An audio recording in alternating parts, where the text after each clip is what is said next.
Jesús es religión es tan media verdad como esa frasecita exitosa en internet que circula tanto que dice que Jesús no es religión.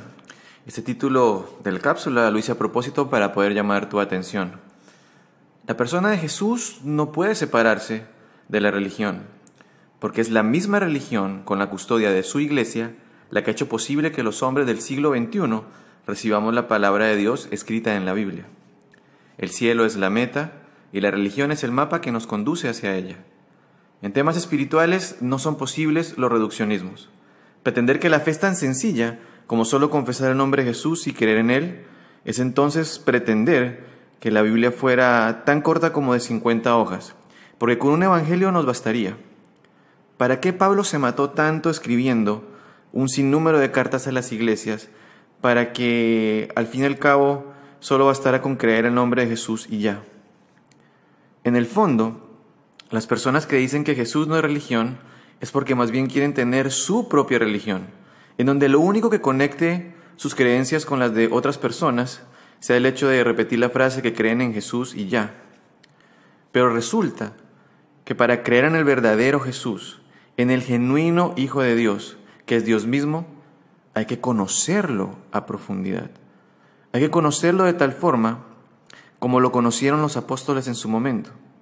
De lo contrario, estaríamos creyendo en nuestra propia versión de Jesús y no en el verdadero.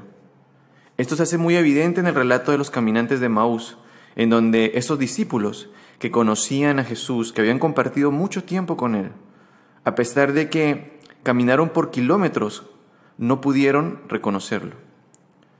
Este aspecto específico lo vamos a profundizar en otras cápsulas. Por un momento, vamos a lo más básico del concepto de religión. Religión, por definición, es un conjunto de creencias acerca de la divinidad, con sentimientos de veneración y temor hacia ella, con normas de conducta y prácticas rituales como la oración o la adoración.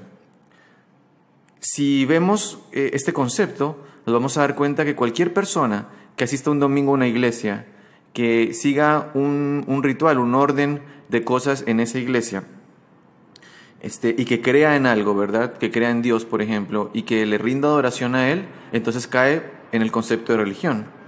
La pregunta sería si esa persona está en la religión correcta. Si lo que le enseñan en esa iglesia es la verdad apostólica de Jesús o la versión que la persona que está frente a Él, el que está parado en el púlpito, tiene de Jesús. Tal vez para desilusión de muchos, hay que reconocer que Jesús fue un hombre religioso.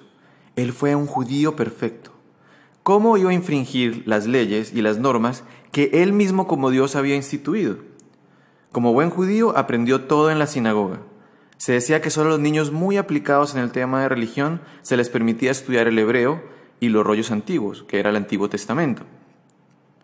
Es evidente que el Señor respetó todas las normas y rituales judíos. De lo contrario, ¿cómo le hubieran permitido tanto aprender en la sinagoga como en su momento predicar en ellas? No solo el respeto a las leyes judías fue por parte del Señor, sino también por parte de sus padres.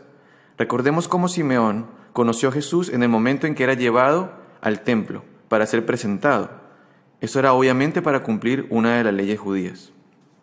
Y sin lugar a dudas, uno de los momentos más importantes para nosotros, claves para la salvación, que fue la última cena, en donde el Señor entregó tantas cosas de verdad para nosotros, es un ejemplo muy claro que Él observaba las leyes judías, porque estaba en ese momento celebrando la Pascua. Muchos se referirán a las duras críticas que Jesús hacía en contra de los fariseos. De hecho, esa palabra se ha convertido en un sinónimo de hipócrita en nuestro lenguaje moderno. Pero miren lo que Jesús le dice a sus discípulos, a sus apóstoles acerca de ellos. El Señor habla así en Mateo 23:3. Ustedes hagan y cumplan todo lo que ellos les digan, pero no se guíen por sus obras, porque no hacen lo que dicen. Ustedes hagan y cumplan todo lo que ellos les digan. Él sabía que como humanos, algunos de ellos se habían alejado de Dios por su corazón soberbio, porque no eran capaces ni ellos mismos de cumplir con todo lo que le exigían al pueblo. Pero Él no se refería a todos. Había allí algunos justos que incluso creyeron en Jesús más adelante. Aquí hay una clave importantísima. Siempre se nos quiere decir que Jesús vino a abolir la ley, o así no lo digan tan claramente, no lo quieren dar a entender. Pero el mismo Jesús lo aclara. En Mateo 5, del 17 al 20, Él nos dice: no piensen que vine para abolir la ley o los profetas. Yo no he venido a abolir, sino a darle total cumplimiento.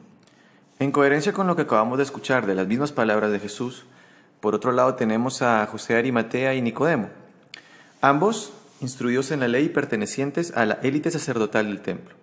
Ellos creyeron en Jesús. Esto hubiera sido imposible si no hubieran visto en Jesús una coherencia con sus propias creencias, como un avance y no un borrón y cuenta nueva. Es por esto que es imposible creer en un cristianismo en el que se hayan borrado por completo los rastros judíos. En la Iglesia Católica estamos llenos de ellos.